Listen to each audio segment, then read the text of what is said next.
And just like that, we're back again for another episode of 116. Time sure does fly, and I am sure you can relate, because by the time you're looking at this episode, a new school term would already begin. So I want to wish parents, teachers, and of course our students a productive and very successful new school term.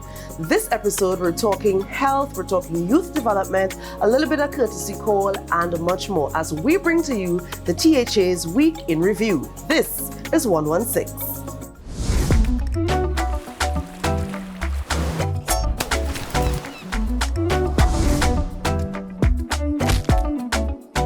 One.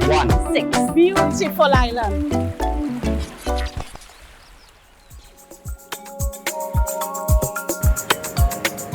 So the Ministry of Health, the CDC, the Division of Health, and the TRHE hosted a workshop on the surveillance of vaccine-preventable diseases at the Information Technology Center in Signal Hill. Now, this workshop catered for healthcare professionals across the island. COVID taught us one thing.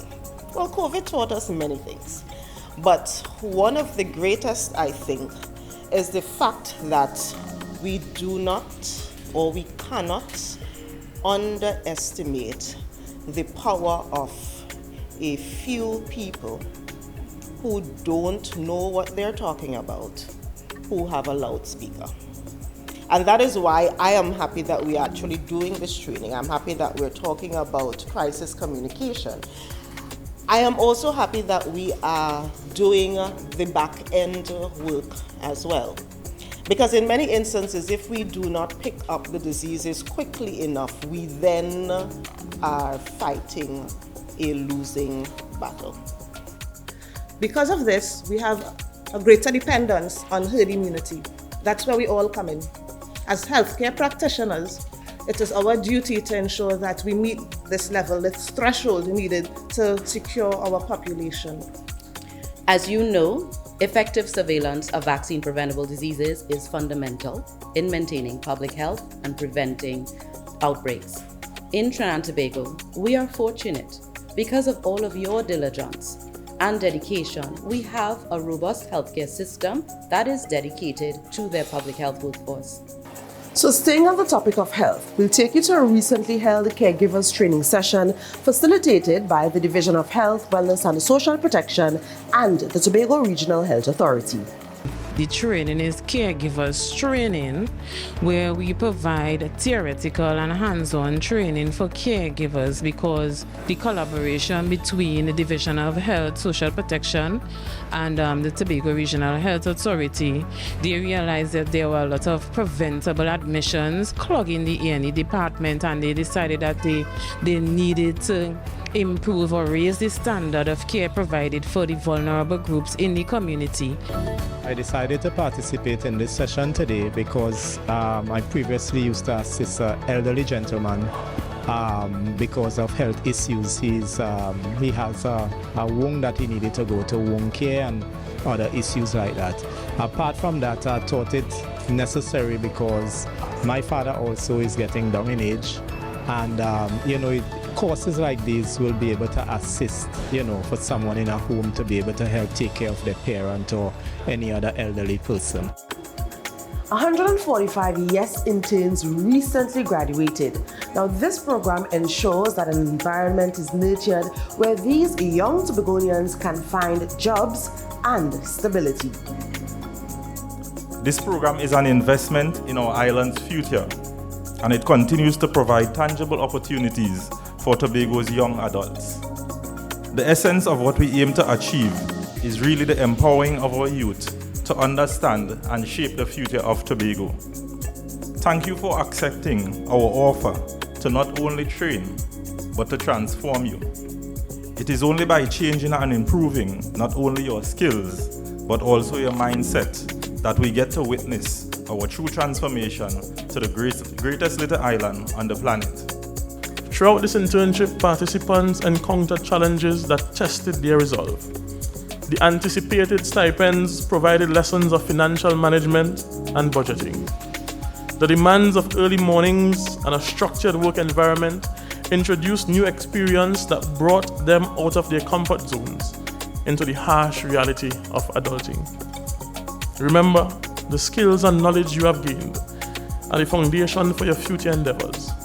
Continue to elevate, continue to grow, and continue to pursue excellence in all that you do. In the year 2019, I enrolled in this very same program, the YES program, and I can rightfully say after graduating from this program, I was even more dangerous. I was prepared for things I never thought I would have been prepared for. After completing this program, I was more so prepared for facing things, situations and circumstances in business, in the world of work, and in life at large. The Ombudsman of Trinidad and Tobago, Jackie Sampson Miguel, and the Senior Investigator, Alison Keita Superville, paid a courtesy call on Chief Secretary Tobago, the Honorable Farley Augustine, at his Shaw Park Complex office. Now, in case you did not know, the Office of the Ombudsman, Trinidad and Tobago, is an independent institution that facilitates complaints from persons in government agencies and ministries. Chief Secretary Tobago, the Honorable Farley Augustine, cleared the air on the removal of vendors from Swallows. That's the stretch taking you into Pigeon Point. Now, there are plans to make that area more aesthetically pleasing and safe for both vendors and customers. Here's some of what he had to say about the situation.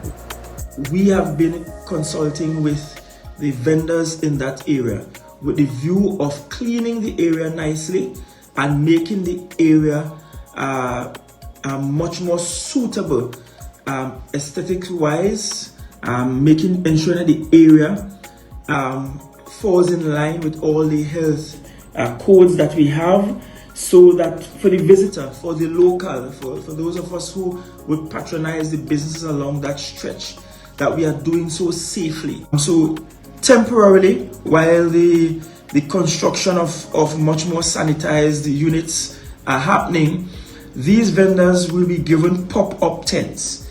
I'm not sure if you know what a pop-up tent is, but the pop-up tents are those tents that can easily be opened up by pushing upward and outward. And they'll be given folding tables, proper folding tables, and those selling food will be given access to running water so that they can safely vend, while at the same time we look to make their vending a lot more aesthetically pleasing. The Trinidad and Tobago Police Service did the moving of the vendors, and they were moved in relation to laws and regulations covering illegal vending.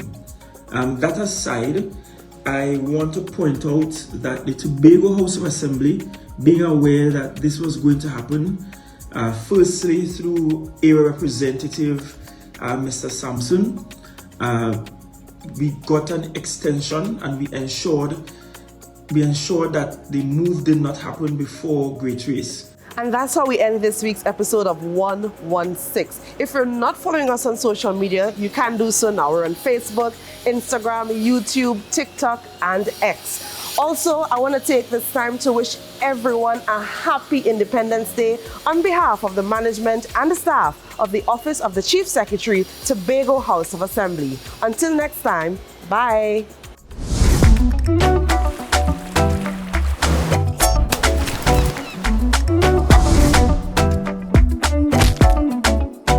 One, six. Beautiful island. That was a production of the Department of Information, Office of the Chief Secretary, Tobago House of Assembly.